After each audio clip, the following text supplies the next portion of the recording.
అందరికీ నమస్కారం. దేవుడి గదిలో బల్లులు తిరగడం మంచిదేనా? దీని వెనుక సంకేతం ఇదేనా?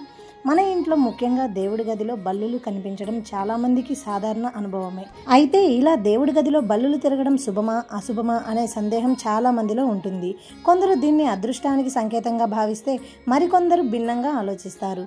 అసలు ఈ బల్లుల వెనుక ఉన్న నమ్మకాలు ఏమిటి? వాటిని ఎలా అర్థం చేసుకోవాలో ఇప్పుడు చూద్దాం. దేవుడి గదిలో బల్లులు తిరగడం గురించి చాలా మందికి రకరకాల నమ్మకాలు, సందేహాలు ఉంటాయి. శాస్త్రీయంగా చూస్తే బల్లులు ఇంటి పరిసరాల్లో సాధారణంగా కనిపించే జీవులు. అవి కీటకాలను తింటూ పర్యావరణ సమతుల్యతలో తమ పాత్రను పోషిస్తాయి.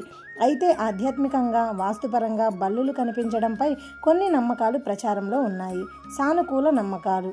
కొన్ని ప్రాంతాలలో ముఖ్యంగా దేవుడి గదిలో లేదా పూజ గదిలో బల్లులు కనిపించడాన్ని శుభసూచకంగా భావిస్తారు. లక్ష్మీ కటాక్షం. బల్లులు లక్ష్మీదేవి స్వరూపంగా భావించే ప్రాంతాలు ఉన్నాయి. పూజ గదిలో బల్లి కనిపించడం ధనలాభాన్ని, ఐశ్వర్యాన్ని సూచిస్తుందని నమ్ముతారు. శుభ పరిణామాలు. ఇంట్లో బల్లి కనిపించడం ముఖ్యంగా పూజ గదిలో ఏదైనా శుభకార్యం జరగబోతుందని లేదా మంచి వార్త వింటారని కొందరు నమ్ముతారు. దేవతల ఆగమనం. దేవుడి గదిలో బల్లి తిరగడం దేవతల రాకకు సూచికగా కూడా భావిస్తారు. ప్రతికూల నమ్మకాలు. అత్యంత అరుదుగా కొన్ని సందర్భాల్లో బల్లి కనిపించడాన్ని అశుభంగా భావించే నమ్మకాలు కూడా ఉన్నాయి.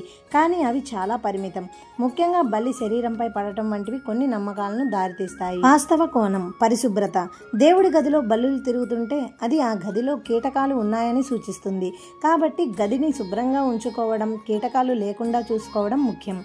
ఆరోగ్యం. బల్లులు నేరుగా ఆరోగ్యానికి హానికరం కాకపోయినా వాటి విసర్జితాలు పరిశుభ్రతకు ఆటంకం. అపోహాలు, వాస్తవాలు. చాలా వరకు బల్లుల గురించి ఉన్న నమ్మకాలు అపోహలే. వాటిని ఎక్కువగా పట్టించుకోవాల్సిన అవసరం లేదు. ముఖ్యంగా మీ వ్యక్తిగత నమ్మకాలు, ఆచారాలను బట్టి బల్లులు కనిపించడాన్ని మీరు ఎలా అర్థం చేసుకుంటారనేది ఆధారపడి ఉంటుంది.